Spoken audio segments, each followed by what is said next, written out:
Guys, so I'm back with another story time.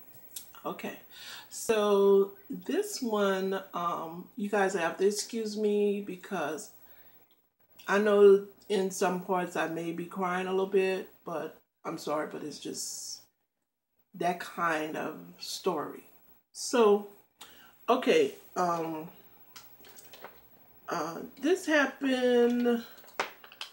This happened when this was after Katrina, because I'm from New Orleans, and I was involved in the Katrina hurricane, and I was one of the excuse me, one of the survivors. And this happened after Katrina, about 2 or 3 years after Katrina, and so um, I was living in New Orleans because after Katrina they had relocated us to San Antonio, but I left San Antonio. Then I went to Columbus, Georgia. Then I came back to New Orleans. So I was living in New Orleans, and I was working in New Orleans, and I was just I was working in Baton Rouge. I was living in Baton Rouge first. I was working in Baton Rouge first, but I quit that job and moved to New Orleans. So I was just working in New Orleans because I was doing both jobs at the same time. But I just decided to come to New Orleans. So anyway, I had been living there for almost a year, and back then they were price gouging, of course, and my rent was $1,000 for a 3 bedroom, 1 bed. Um, like I wouldn't call it a shack because it served my purpose and my needs very well at that particular time. Um, but it wasn't worth $1,000. It was just price gouging. I mean, I'm pretty sure the house before Katrina, they probably rented it for $300-400. Yeah. And after Katrina, it was $1,000 a month, and so yeah.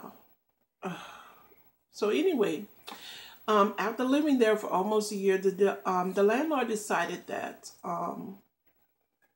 he wanted to turn the house into a Section 8 house because if he turned the house into a Section 8 house, he would get more money. I think like 1,800, 2,000 a month for that house.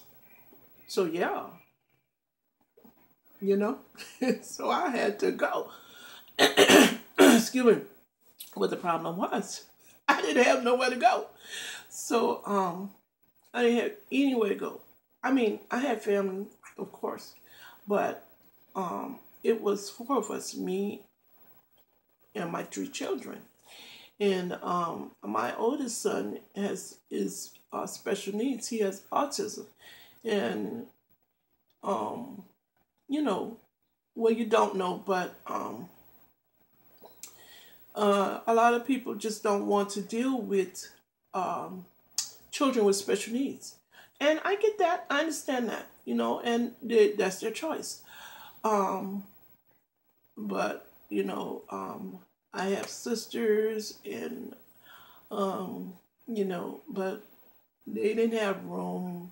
You know, I had everybody didn't have room, and for 4 people, just about 4 adult people, and excuse me. So I had one sister who, her and her husband, the same sister who I went to, excuse me, who I lived with when I was younger in Houston. Her and her husband offered their home to me and me and my children, and it was very nice of them, and I'm so appreciative. So we went to live there, back in Baton Rouge, and so they have a 3 bedroom apartment, 3 bedroom, 2 bath apartment, and so they put us in one room, which I am grateful, you know.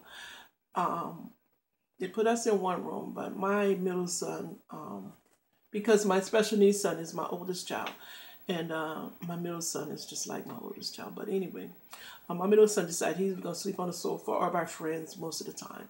So it was just three of us, me, my youngest, and my oldest, and myself in the room. So, okay, we just bring all the stuff that we have. I put a lot of stuff in storage, most stuff in storage, in what we have with us. And I drove to Baton Rouge, and we get there. And so, okay, we in the room, and we get there, and it's nice, but it's not the same. So we get there, and we stay for, we there for, I would say, 2 days. We are there for 2 days before we start itching. We start itching like crazy, and we start getting these bumps all over us. And I said, what the hell? And so I realized that the room was infested with fleas. So I'm still thankful, because if we didn't have this place, we wouldn't have anywhere to go. So, I, excuse me. I'm back. I'm sorry, but when I say anywhere to go, I mean that we could have went to a motel or something, but I had money, but it wasn't enough to sustain us until I found another apartment. So that's when I said we didn't have anywhere to go, and yeah. So I'm glad that my sister and my brother-in-law did offer us somewhere to stay. You know. So back to that. Even with the fleas, I was just so thankful. But I was asking my sister. I said, "Why you didn't tell me they had fleas?" Oh, I didn't know. I said the dog stayed in. The dog was living in the room. That was the dog's room. So, and you didn't know that flea bag had fleas. No, I didn't know. I said, half of you knew. So, so, so anyway, we just laughed about it, and yeah, because we're not, no, not that we get mad about. So, we just laughed it off, and I said, okay, well, I just went to the store and bought some Raid and Lysol, and Raid, the flea Raid, and bought some Lysol, and just sprayed the room with the Raid, and sprayed the mattresses with the flea. I mean, with the Lysol, and yeah, that took care of that. So that was that. So, but you don't want to put your children through no more than what they have to go through. It was enough that we all went through Katrina, and then we didn't have anywhere to stay, and as a parent, you feel that. So, yeah.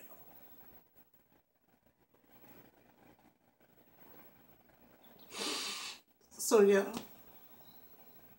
Anyway, so we stayed there for a while, and it was a nice stay because my sister and we love Scrabble, and we just played Scrabble every day, morning, noon, and night. And at that time of the year, I wasn't working because it was like a seasonal thing. And we just played Scrabble morning, noon, and night. She getting ready. She get up in the morning. She knock on my door. She say, "You ready?" I turn over and say, "Yeah, I'm ready." It was fun, being with, excuse me, being with my sister and playing Scrabble. That was fun. I enjoyed it. But it was, time for me to start looking for somewhere else to go. So my ex, found out I was there, and he suggested that we go back to Columbus, and because everything was cheaper in Columbus, and it is, and so we decided to come together. But me, I knew that I didn't want, really want this man because I know what he was about. But I think we both were using each other, or just, okay, I would say helping each other out, because I knew that he would be able to get a job faster than me. And, we would be able to get an apartment quicker. And I knew that he didn't have a way back to Columbus. So he needed a ride there also. So we just helped each other out. Okay. So yeah, that's what we did. I stayed with my sister for about 2 3 months, about 3 months. And then we just packed up and left and went back to Columbus. And so, of course, we didn't have anywhere to stay when we went to Columbus. So, another homeless story. But we weren't homeless. I mean, we were, but we stayed with his sister in Alabama. And we stayed. We couldn't stay there because, yeah, she didn't want us there. I mean, she was nice and kind, but you know, you don't want to overstay your welcome anyway. So yeah, we went out every day looking for an apartment, and maybe the third or fourth day, we found one. We found an apartment, really quick, and the apartment was 3 bedroom, one bath, the same thing I had in New Orleans for I think $425, and it looked just as nice as the one in New Orleans. See what I'm saying? Yeah. So we moved out, and excuse me, and we moved in our new apartment, and yeah, we broke up soon afterwards. Yeah, it was mutual. He had to go do his thing, and I was ready for him to go do his thing. So yeah. So that was that. And I have not looked back since. God has been so good to me since. Has blessed me with my home, and we live in our home. Me and my eldest son and my youngest son. We live here, and it's just wonderful. I just love it, and I am so thankful. God takes you through, lets you go through some things, to make it better for you on the other side. So it is so much better for me now than it was before. And I'm not thankful for that part. I'm just thankful that I have learned from that experience. And yeah, so that's my homeless story. And I hope you guys enjoyed. And if you enjoyed hearing about enjoy the story, press like and a subscribe button. And thank you so much for watching. Bye.